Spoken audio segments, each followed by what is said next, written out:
This is Ground Media UG.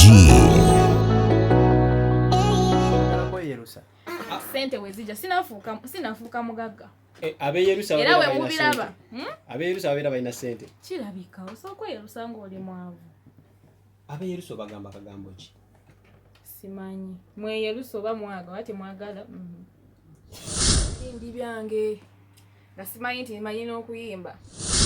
Abakulemesezza okubotola amangu. Ensonga lwaki oluddeyo? Nedda. Tebanaba. Naye. Waliwo abagezaako awo. N'olwokuba nali kitaate nnyo nga ndi mu 10.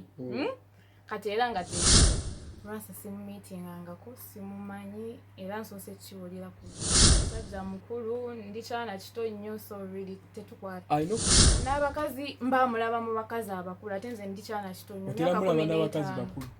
Mukazi we gwe yali awasiza gwe nalaba ku TikTok. Emyaka gyange nga 10. Abo si bato, abo baana bakulu nnyo. Natandika bbala nga ndi mu kyakusatu. Watandika olaba Felista ne Fresh Kid ng'oli mu kyakusatu. Statement eyo gidde. Ani MP3. Sijukira mwaka ki ogumbuuza. Nye watandika olaba ng'oli MP3. Mu kugeraageranya n'omukulabako olaba alina emyaka emeka? 72. Ate Fresh Daddy. There's a new dawn of advertising. You can get it on your phone and all your smart gadgets. Just hook up with House of Audio and Visual Production and get the boost that your business needs. Get your business ads with House of Audio and Visual Production and stand out with top-notch quality production. For bookings, call 0774 874989 or 0759 422885. Quality production only at House of Audio and Visual Production.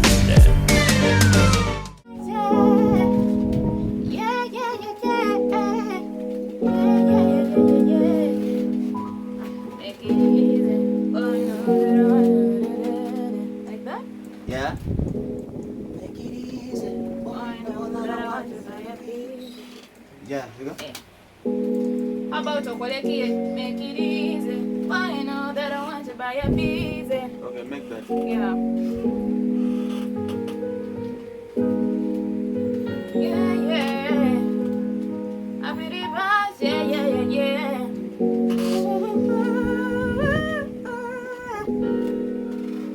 Yeah. Make it easy. Why you know that I make it easy. Yeah, make it easy. Why you know that I want to have easy. Yeah. Make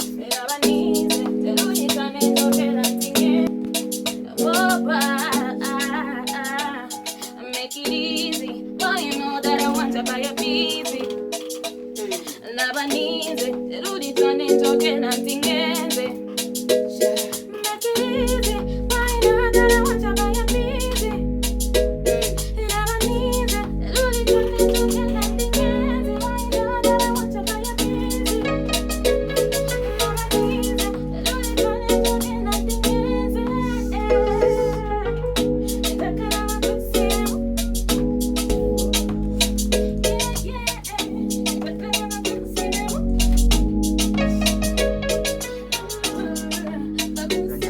Go first do the introduction sobola okubanga ensi yonna yonna ekumanya media platforms ezenjawulo eziri wano ne TV ezenjawulo zimanye gwani era kiki otuletedde. Ekisooka kya byonna mbaniriza. Thank you so much for coming over.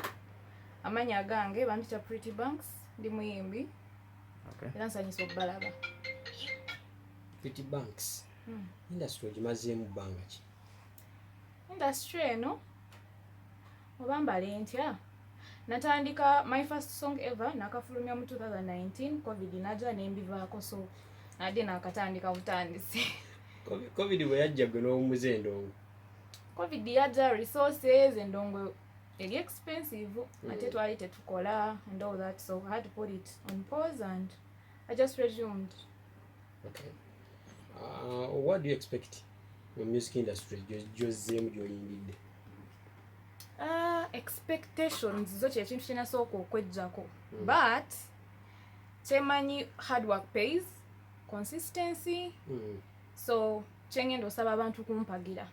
Nyinza oku expecting a lot, and when people don't bwebatakwaniza and they welcome you or support you, you definitely won't make it. So ngenda kusaba abantu bampagire. They should expect a lot. Ani akuyambyeko obagoze naye agenda okumanaginga like management erietya?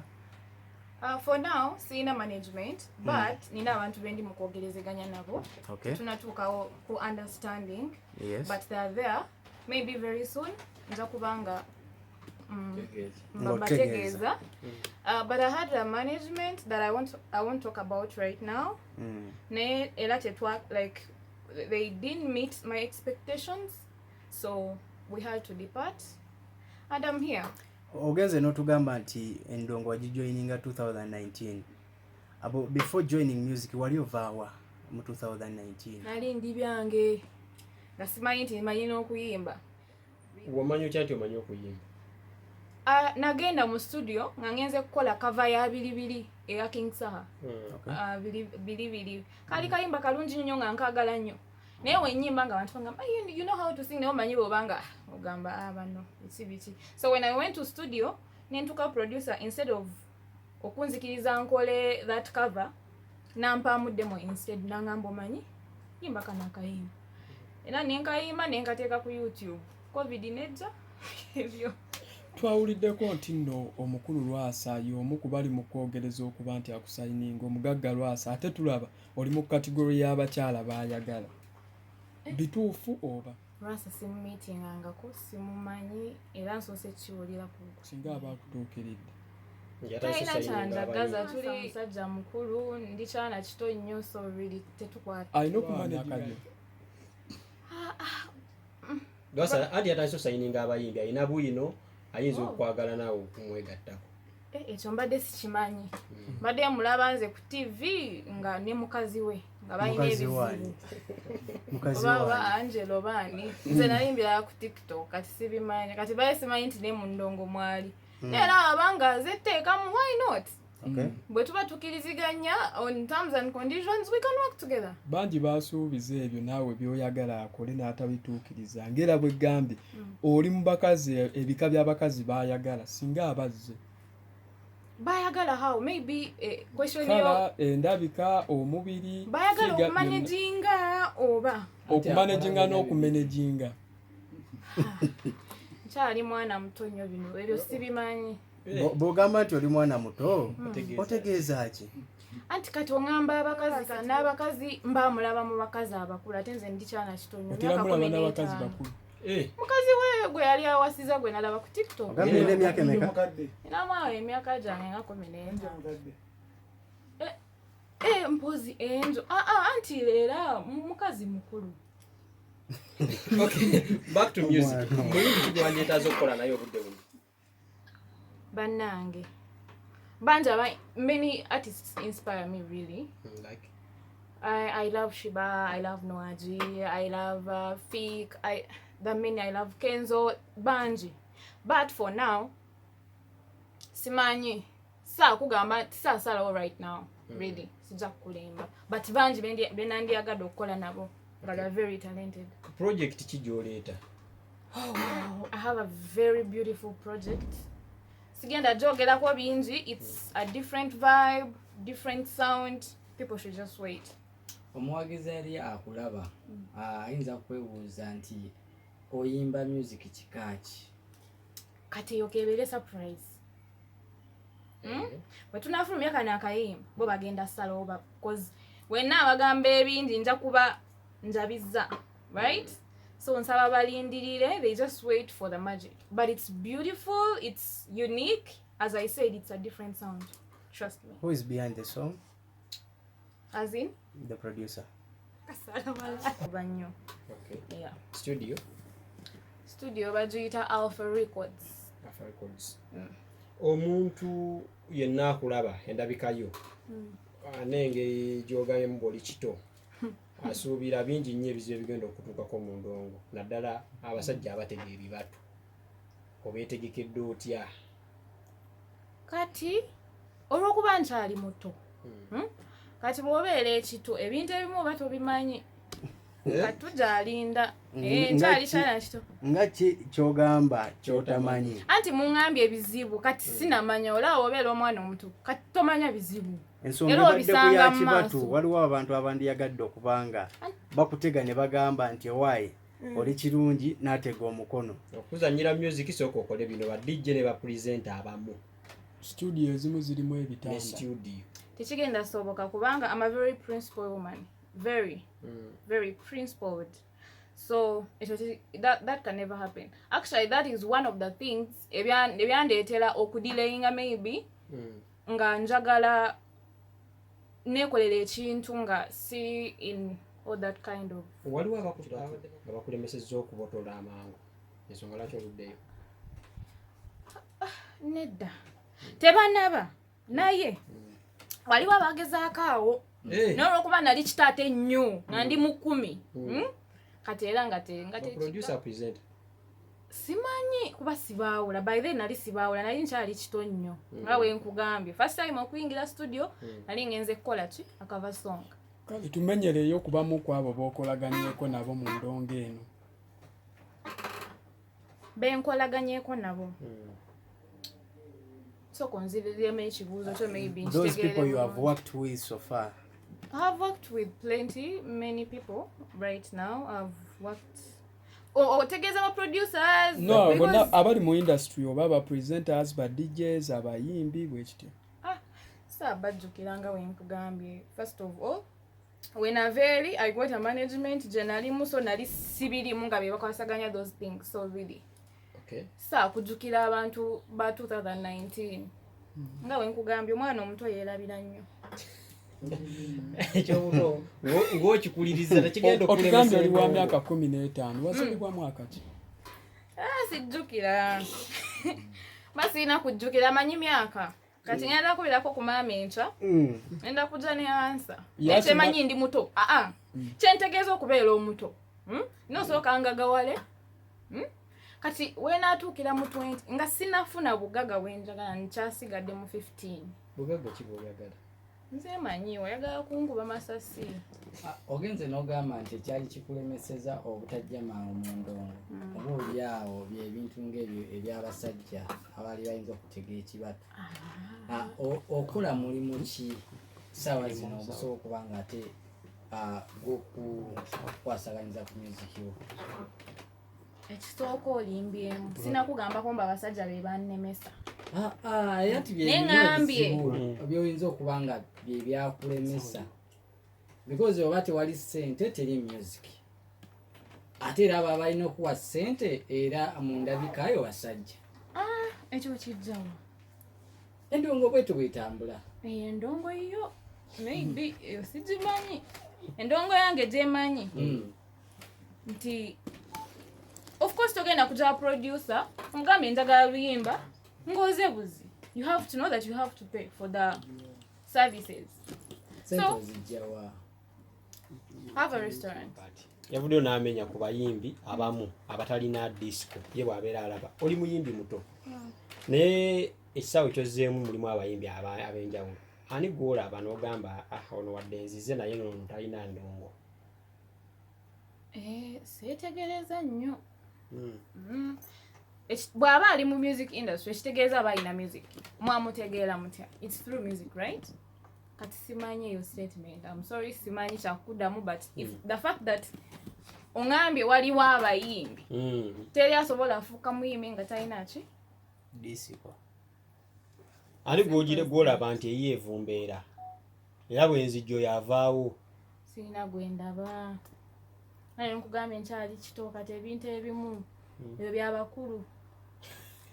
Omuto anaasobola endongo nga erimu bakulu nankokola anti kati nga wenkugambye waliwo abantu abanyambako era bagenda okuba nga babikwasaganya era nabo balaba nti ndi mwana muto nnyo so they'll be helping me. Kale mukubeera nti oli muto ku bato banno betumanyi ba fresh kid ba Felista Kapiripiti aliwo gw'olaba nti endongo ye bulamu Kubawo be bato betumanyi. Abo ba star boy. Abo si bato. Abo baana bakulu nnyo. Natandika bbala nga ndi mu kyakusatu. Watandika olaba Felista ne Fresh Kid ng'oli mu kyakusatu. Repeat. Statement eyo giddemu. Abo baana bakulu. Baana bakulu. Watandika Fresh Kid bigambo byayogera olaba mwana muto. Watandika ddi olaba Fresh Kid? Ani MP3. Sijukira mwaka ki ogumbuuza. Ye watandika olaba oli MP3. Mu kugeraageranya n'omukulabako olaba alina emyaka emeka? Nga 72. Ate Fresh Dad. Okay, bbanga ky'okuva kati. Very, very soon. Nga we nkugambye ebintu byange njagala nnyo surprises. I'm a new talent. Okay. So nandiyagadde I bring something nga nga sibategeezezaako, you just see something nice, boom. Ogenze nga tukuwulidde wano ng'oyimba mukayimba n'otugamba nti oyagala bakusime mu baani era omuki ekyo ekigambo okijjeewo mukayimba obadde oyimba mu luyimba lulole kigamba njagala bakunsimemu ani era muki maama wange bamukusimemu ewa anti tomanyi nti yeyakuzaala era bamunsimamu nga nzaala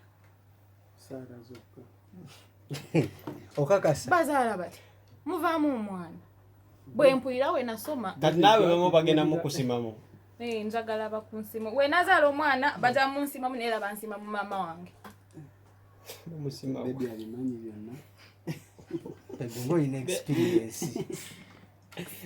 Tubisoma bino ebintu ne ku internet bibaako yo TikTok ngeyo nona ogenze nogamba nti mubisoma omuntu yandiyagadde omanya Banks azze mu kisawe ky'okuyimba yakoma ku level ki kubanga tulinamu entalo oli agamba munne degree oli wagamba PCM wakoma mu level ki sekyemanyi nonya sente ebitabo sibijjukira tojjukira byewasoma tojjukira byewasoma tojjukira naye wakoma kusoma bijjukira blood kuba nja kujjukira we nakoma ngenda bagamba naye abalwanira simanyi degree bikiga twalina so like we are all fighting poverty and we all want to be well, so sili mu discouraging abaana bali mu kusoma by the way kabasoma bafuna chance but yange sibijjukira blood yanziza kujala mikwano naye obugambo obusembayo eri abawagizi basabe bakuwagire about your new project bananga abawagizi bange